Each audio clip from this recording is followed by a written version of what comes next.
السلام علیکم دوستو، حضرت مولانا سعد کا بیان امید ہے آپ دھیان سے سنو گے۔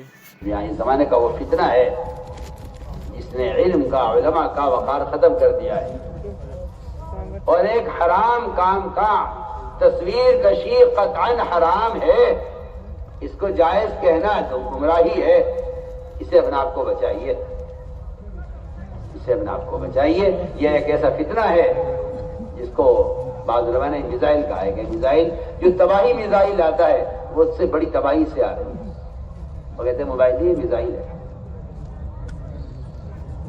اس لیے میں تاکید سے کہہ رہا ہوں کہ ہمارے ماحول میں کسی کو گنجائش نہیں، یا شریعت میں گنجائش نہیں۔ ہمارا ماحول کیا ہوتا ہے؟ شریعت نے انکار کر دیا، فرمایا ہر مصور جہنم میں جائے گا۔ آپ کو معلوم ہونا چاہیے جن لوگوں کو اللہ والوں کی تصویر لینے کا شوق ہے، جن لوگوں کو اللہ والوں کی تصویریں لینے کا شوق ہے، ان کو یہ بات معلوم ہونی چاہیے کہ اللہ والوں کی تصویروں سے ہی دنیا میں بت پرستی شروع ہوئی ہے۔ جی ہاں، معلوم ہونا چاہیے سب کو۔ تصویروں کی دنیا میں ابتدا کہاں سے ہوئی ہے؟ بتوں کی پوجا کہاں سے شروع ہوئی؟ بتوں کی پوجا کہاں سے شروع ہوئی؟ معلوم ہونا چاہیے نا۔ اتنے دنیا کے اندر بت پوجے جاتے ہیں، کروڑوں کی تعداد میں، کہاں سے آئے؟ کہاں سے شروع ہے؟ یہ دیکھو عجیب حالت ہے، جہاں آواز سنتے ہو ادھر ہو جاتے ہو۔ میں کچھ کہہ رہا ہوں، ادھر دیکھو نا میری طرف۔ یہ تو شیطان ہے جو چیخ رہا ہے، تم بھی شیطان بن جاؤ اس کے پیچھے۔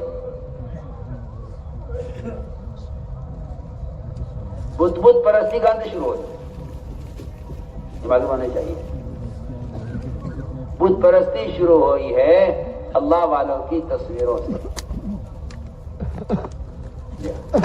نوح علیہ السلام کی قوم میں 5 جنے بزرگ تھے۔ شیطان نے مشورہ دیا آج کل کے شیطانوں کی طرح کہ ان کی تصویر بناؤ بزرگوں کی۔ شیطان نے آج کل کے شیطانوں کی طرح مشورہ دیا نوح علیہ السلام کی قوم کو کہ اپنے بزرگوں کی تصویر بناؤ، ان کی یادگار رہے گی۔ ان کی تصویریں بنی۔ اب تصویر بنانے کا طریقہ بدل جائے تو بدل کر رہے گا، کیا بات ہے؟ آپ یہ کہ یہ حلال ہے، وہ حرام ہے، یہ جائز ہے، وہ ناجائز ہے۔ انہوں نے تصویریں بنائی بزرگوں کی شیطان کے کہنے سے، پھر ان تصویروں کے مجسمے بنے۔ ان کی تعظیم بڑھتی گئی کہ جی تصویر تو پھٹ جائے گی، کچھ دن میں جو ہے ہلکی پڑ جائے گی یا ضائع ہو جائے گی، ان کے مجسمے بنا لو تاکہ یہ باقی رہے۔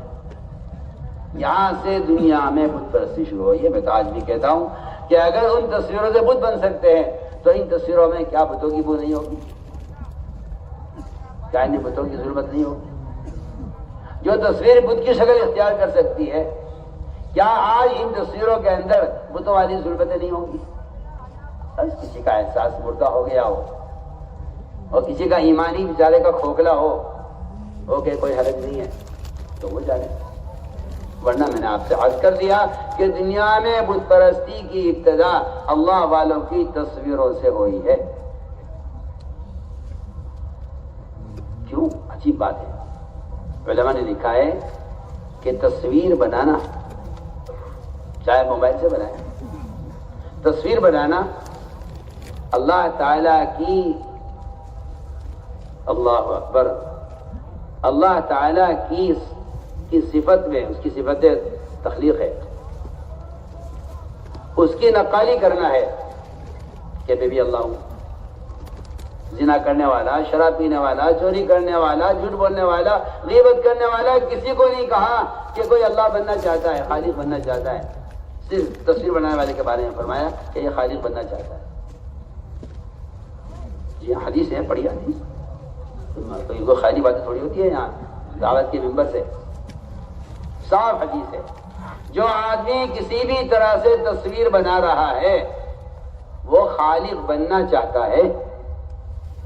اللہ نے تو نے خالق بننا چاہا، ڈالی میں رو تصویروں میں وہ نہیں ڈال سکے گا، رو ڈالنے سے اللہ کا کام ہے۔ اللہ ان مصور اٹھا کے جہنم میں ڈال دیں گے سیدھا، سیدھی بات ہے۔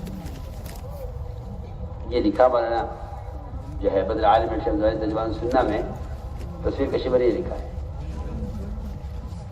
اور روایت نقل کی ہے کہ مصور اللہ بننا چاہتا ہے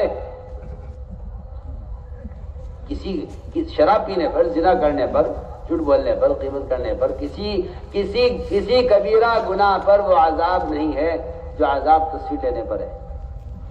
جی ہاں، پڑھیے آپ حدیث، اشد الناس عذاباً کہا ہے، اشد الناس۔ ابن عباس کے پاس ایک آدمی آیا، آ کر کہنے لگا کہ جی میں آپ سے ایک مسئلہ معلوم کرنے آیا ہوں۔ وہ زمانہ جاہلیت کا زمانہ، کفر کا، وہ بیچارہ کبھی زمانے جاہلیت میں اس کا کام ہوگا تصویر بنانا، تصویر بنایا کرتا تھا۔ اس نے آ کر مسئلہ معلوم کیا ابن عباس رضی اللہ عنہ سے کہ جی میں اسلام لے آیا ہوں، مگر میرا جو طریقہ ہے، میرا جو پیشہ ہے، میری جو آمدنی کا ذریعہ ہے وہ تصویریں بنا بنا کے بیچتا ہوں، اس کے مجھے پیسے ملتے ہیں۔ یہ اس نے کہا کہ جی میرا تو کام ہی کچھ نہیں، اس کے علاوہ میں کیا کروں، میرا دھندا یہی ہے، میرا پیشہ یہی ہے، مجھے اس کے علاوہ کچھ کرنا بھی نہیں آتا۔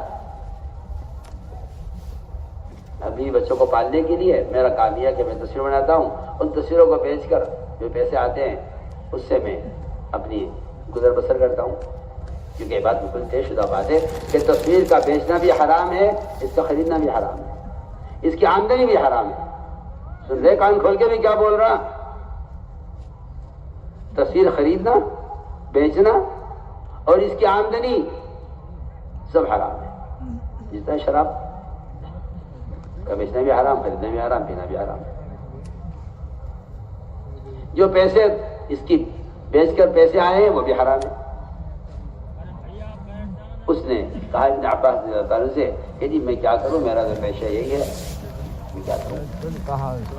انہوں نے یہ نہیں کہا بھائی مجبوری ہے، حالات ہے، آج کل کی زمانہ بدل رہا ہے اور مجبوری ہے، آؤ بھائی بیٹھ کے سوچ لو، بھائی پریشانی آ رہی ہے مسلمانوں پر، آ جاؤ بیٹھ کے ذرا غور کر لیا جائے اور بیٹھ کر سوچ لیا جائے، چلو فلاں کے مذہب پہ عمل کر لیا جائے، فلاں کے مذہب پہ مسئلہ بتا دیا جائے۔ یہ وہاں یہ کچھ نہیں ہوتا تھا، وہاں یہ تو زمانے میں ہوتا تھا۔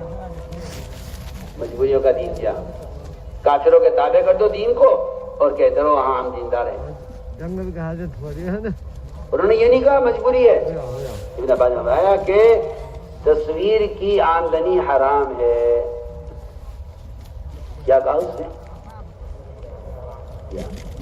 تصویر لینا تمہارا، بنانا تصویر حرام ہے۔ وہ تو سنتے ہی اس کی تو دل کو اٹیک ہو گیا اس کے، اور وہ لمبے لمبے سانس لینے لگا، جو روایت ہے میں آپ کو نقل کر رہا ہوں۔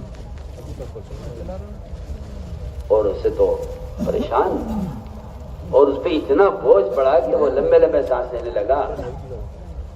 وہ کہ جی میں تو ہلاک ہو گیا، میں کیا کروں، کوئی گنجائش ہے؟ نہیں، کوئی گنجائش نہیں ہے۔ آپ کا عمل بھی حرام ہے، آپ کی آمدنی بھی حرام ہے، آپ کا تصویر بنانا بھی حرام، بیچنا بھی حرام، خریدنا بھی حرام۔ سنیں موبائل والے، سنیں میں کیا بول رہا ہوں۔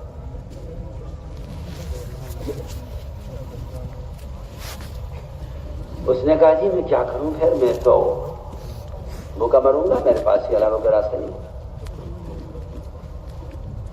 ابن عباس نے فرمایا دیکھو، اگر تم پریشان اور مجبور ہو اور اس کے علاوہ تمہارے پاس کوئی راستہ نہیں ہے تو پھر میں تمہیں اس کا مشورہ دیتا ہوں کہ تم پہاڑوں کی، دریاؤں کی اور درختوں کی تصویر بنا دیا کرو، اسے بنا کے بیچ کے گزارا کر لو۔